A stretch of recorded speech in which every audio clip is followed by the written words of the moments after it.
أهلا بيكم في فيديو جديد. قضية النهاردة غريبة، حصلت من 50 سنة.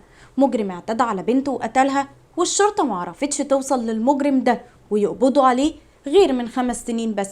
القضية دي لفتت انتباه ملايين الناس، وكانوا مستنيين اللحظة اللي يعرفوا فيها المجرم اللي كان حر في الشوارع لأكتر من 45 سنة. والمحققين في القضية قرروا ان رغم الوقت اللي عدى على موت الضحية إلا إنهم يكسبوا تعاطف الشعب ويحولوها لقضية رأي عام، علشان لما يقبضوا على المجرم ياخد أشد العقاب. وقبل ما نبدأ تفاصيل قضيتنا، صلوا على النبي في الكومنتات، دوسوا لايك للفيديو واشتركوا في القناة، ويلا نبدأ قضية النهاردة.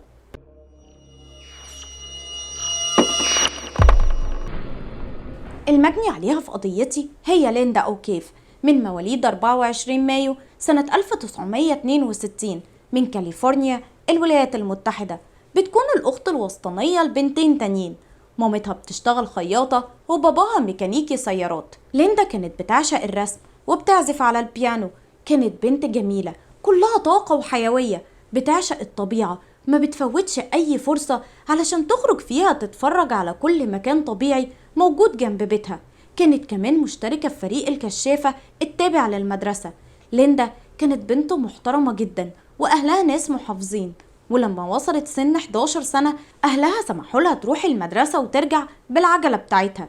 بس في يوم 6 يوليو سنة 1973، اليوم ده ليندا راحت مدرستها مع مدرسة البيانو بتاعتها اللي بتعيش على بعد كام بيت من بيت ليندا. في اليوم ده ليندا ما أخدتش عجلتها معاها، وفي نهاية اليوم الدراسي بالتحديد الساعة 1 الظهر ليندا اتصلت بمامتها وطلبت منها تروح تاخدها من المدرسة لأنها مش عايزة ترجع مشي لوحدها.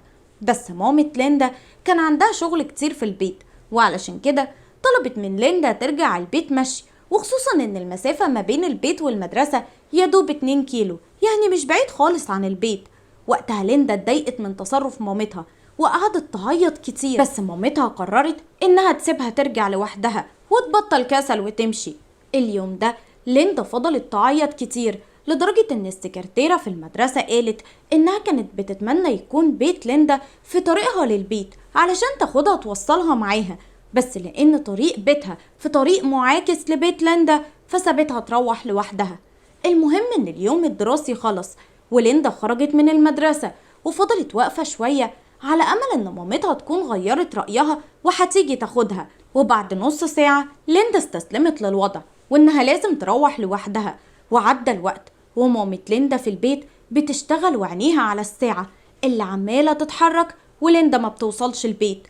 في الأول قالت يمكن قابلت حد من أصحابها ووقفت تتكلم معاه شوية، لكن الوقت اتأخر بزيادة والساعة بقت 6 وليندا لسه ما وصلتش البيت. ساعتها الأم اتصلت بكل معارفهم وبأصحاب ليندا علشان تسأل عليها، بس محدش فيهم شافها، وأصحابها آخر مرة شافوها كان في المدرسة. وقتها وصل الأب للبيت، ولما عرف إن ليندا ما رجعتش من المدرسة نزل هو والأم يدوروا عليها في الطريق ما بين البيت والمدرسة، وللأسف ما لقولهاش أي أثر. الغريب إن كل اللي بيحصل ده والأب والأم ما توقعوش إن بنتهم في مشكلة، وكانوا فاكرين إنها زعلانة من تصرف مامتها معاها وعلشان كده ما روحتش لحد دلوقتي. وقتها الأسرة عملوا فريق بحث، كل واحد منهم دور على ليندا في مكان، ومامتها رجعت للبيت اتصلت بكل شخص على علاقة بيهم ويعرف ليندا، ومع ذلك ما لقوش للبنت أي أثر، وكمان الوقت اتأخر بزيادة. ساعتها عيلة ليندا قرروا يبلغوا الشرطة باختفائها، وفعلا أول ما بلغوا الشرطة اتحركت بسرعة ودوروا على ليندا في الحي كله والشوارع الجانبية لبيتها، وخرجوا طيارة هليكوبتر تمسح المنطقة بالكامل، واستدعوا الكلاب البوليسية علشان تحس بأي ريحة ليندا. والبحث ده استمر لحد الصبح، ومع ان البحث ما عداش عليه غير كام ساعة لكن الخبر وصل للصحافة ونشروا ان في عملية بحث ضخمة عن بنت مفقودة عندها 11 سنة.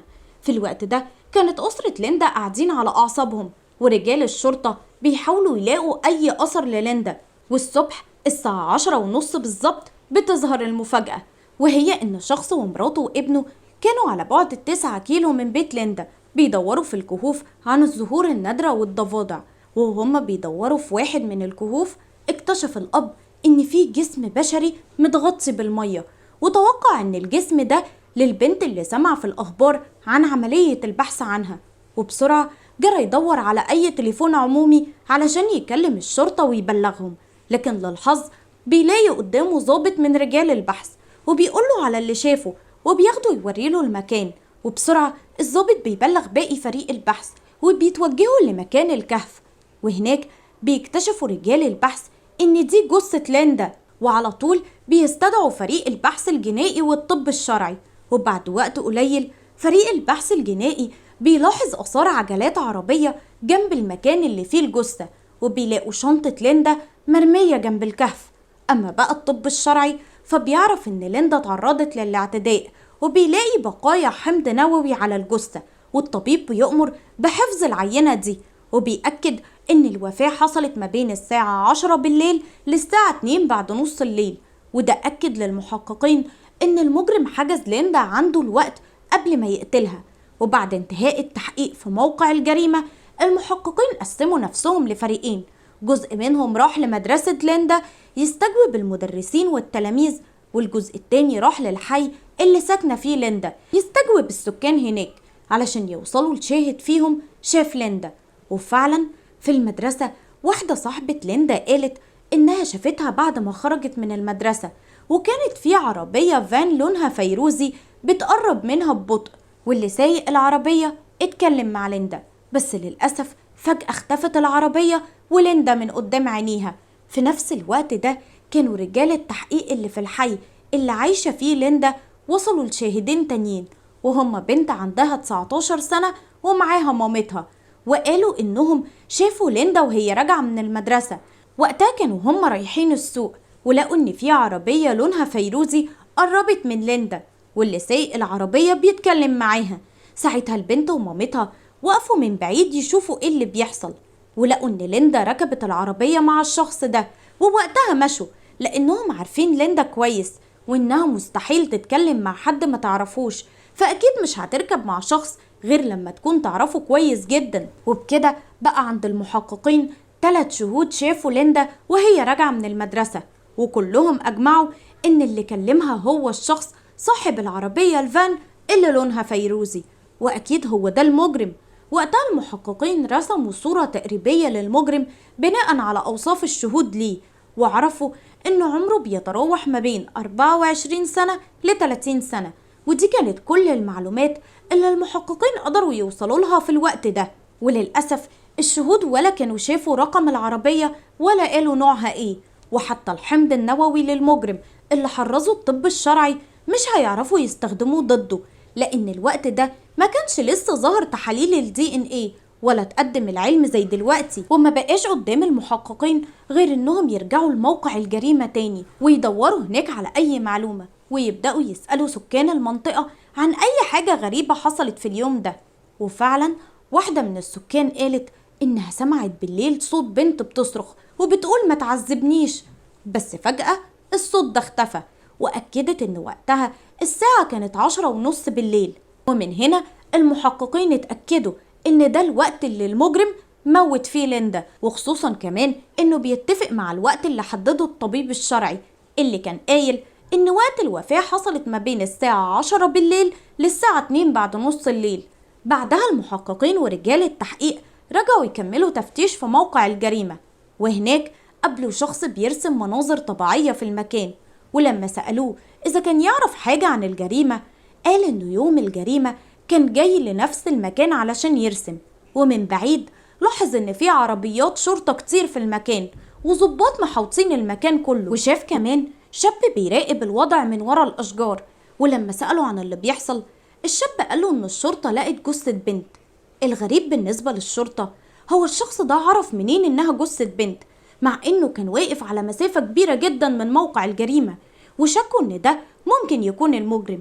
وعلشان يتأكدوا طلبوا من الرسام ده يوصف لهم شكله، والمفاجأة إن وصف الرسام طلع مقارب جدا لوصف الشهود لسواق العربية الفيروزي، ومعنى ده إن هو ده المجرم الحقيقي.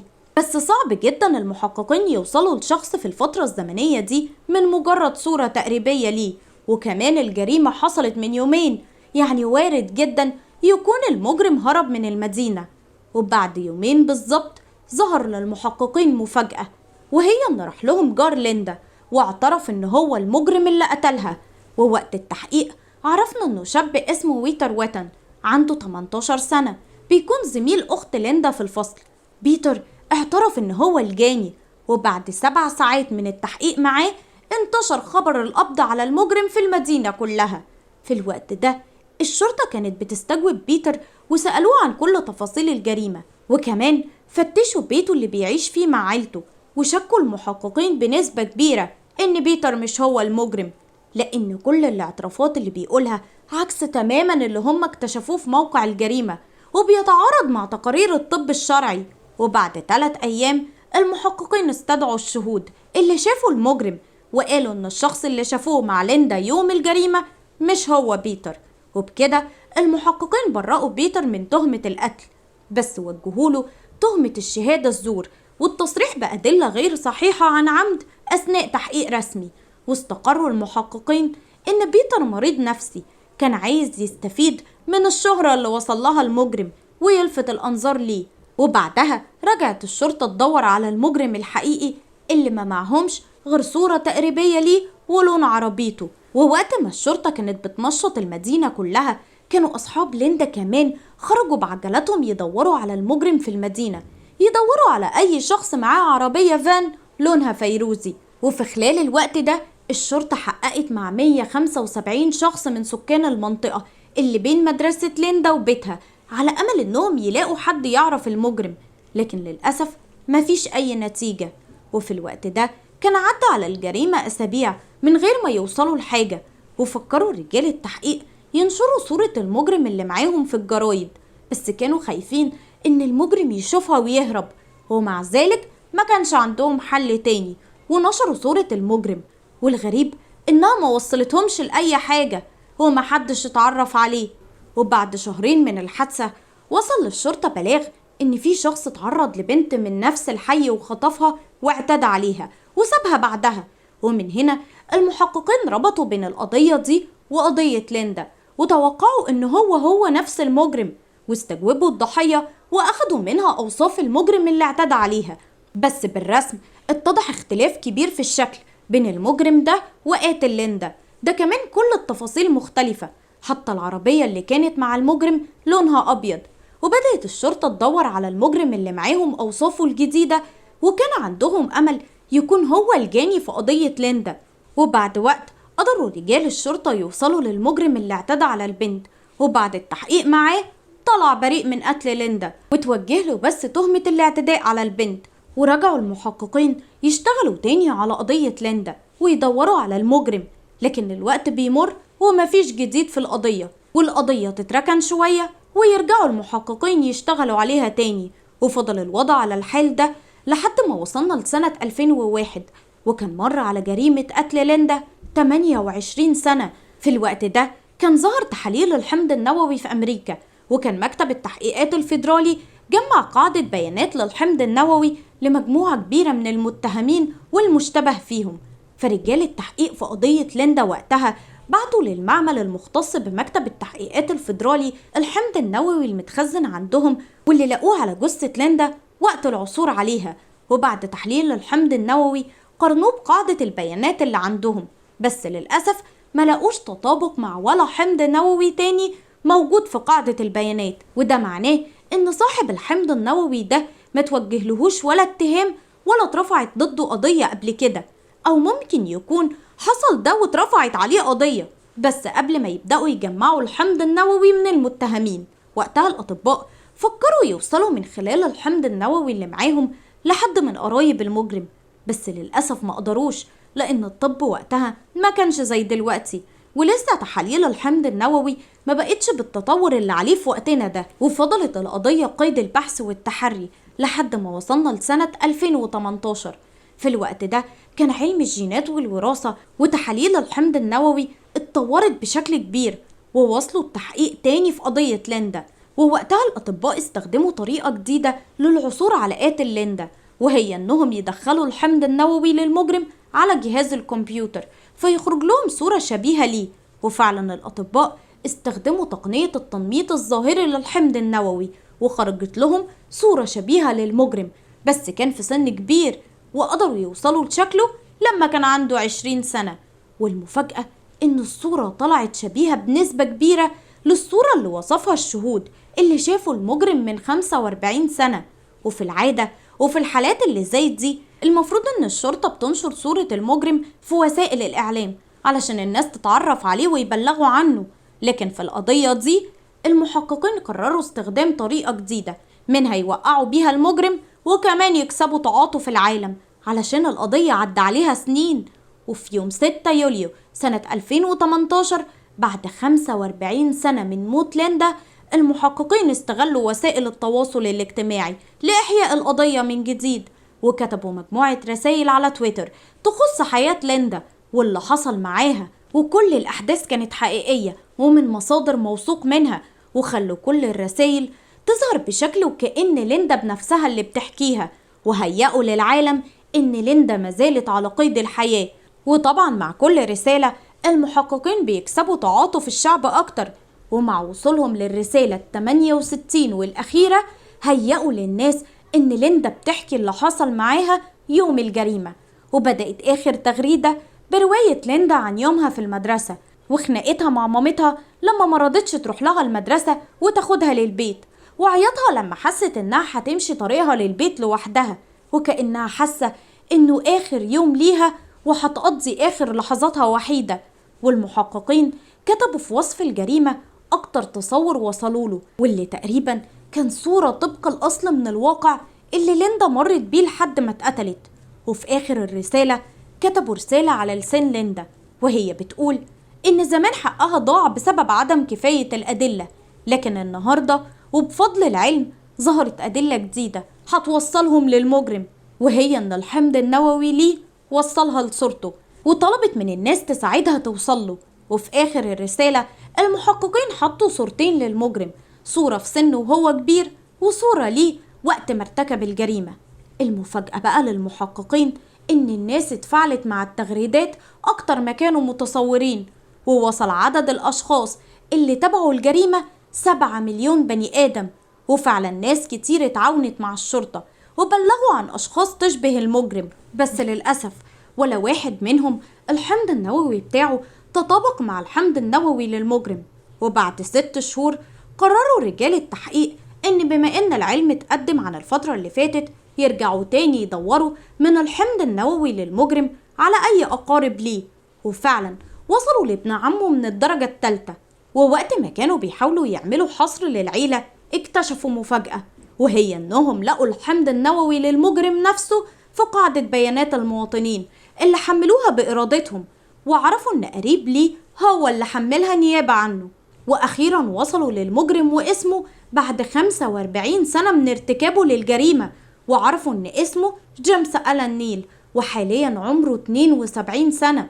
وفي بداية 2019 المحققين أمروا بمراقبة بيته، واتفقوا مع موظفين جمع القمامة إنهم يسلموهم أي حاجة ياخدوها من بيت جيمس، وده علشان يحاولوا ياخدوا منها حمض نووي ليه، لأن المحكمة مش هتاخد بدليل الحمض النووي اللي جاي من قاعدة بيانات. ومع كل محاولات المحققين ما قدروش يوصلوا للحمض النووي لجيمس، وعلشان كده كثفوا عليه المراقبة، وقدروا بعد وقت قليل يشوفوه هو بيرمي سيجارته في الشارع، ودي كانت عينة حمض نووي ممتازة، وأوام راحت على التحليل وأثبتوا إنها متطابقة مع الحمض النووي اللي كان على جثة ليندا من 45 سنة.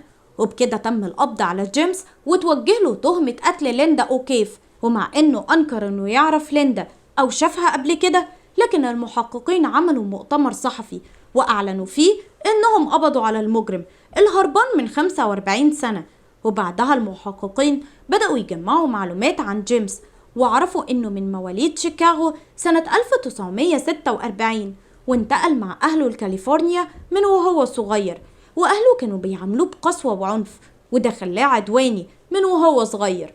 وهو في سن المراهقة بدأ تاريخه الإجرامي، وكان بيقتحم منازل وبيسرقها، وبعد ما كبر شوية ساب المدرسة وقرر يشتغل، بس ما كانش بيقعد في شغلانة كام شهر على بعض، وبقى عنده تاريخ إجرامي كبير واتقبض عليه 12 مرة، وكلهم كانوا جرايم سرقة وتزوير شيكات وسرقة عربيات، وفي كل مرة كان بياخد عقوبة مخففة. ولما وصل جيمس لسن 25 سنة اتجوز وعاش في ضواحي لوس أنجلوس، على بعد حوالي نص ساعة بالعربية من الحي اللي عايشة فيه ليندا أوكيف.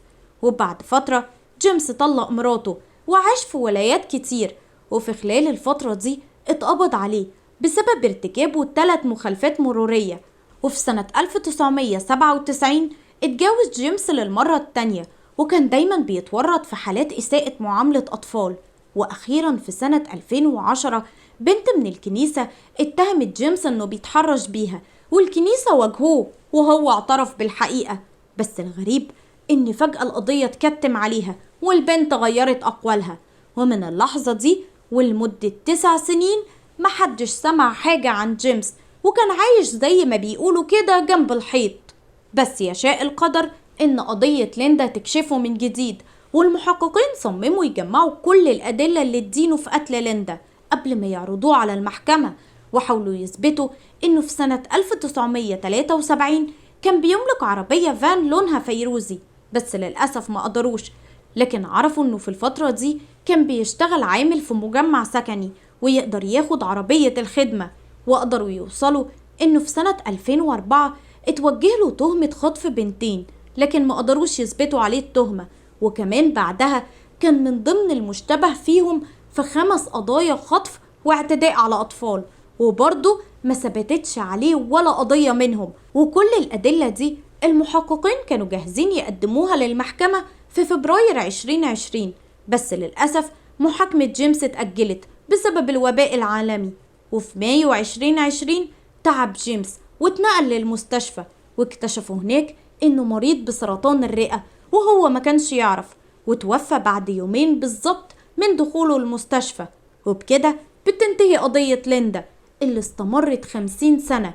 وبالنسبة لأهل ليندا فباباها ومامتها ماتوا قبل ما الشرطة توصل لجيمس، واخواتها قالوا ان مامتها فضلت طول حياتها بتحمل نفسها ذنب موت ليندا لانها ما راحتش تاخدها من المدرسة.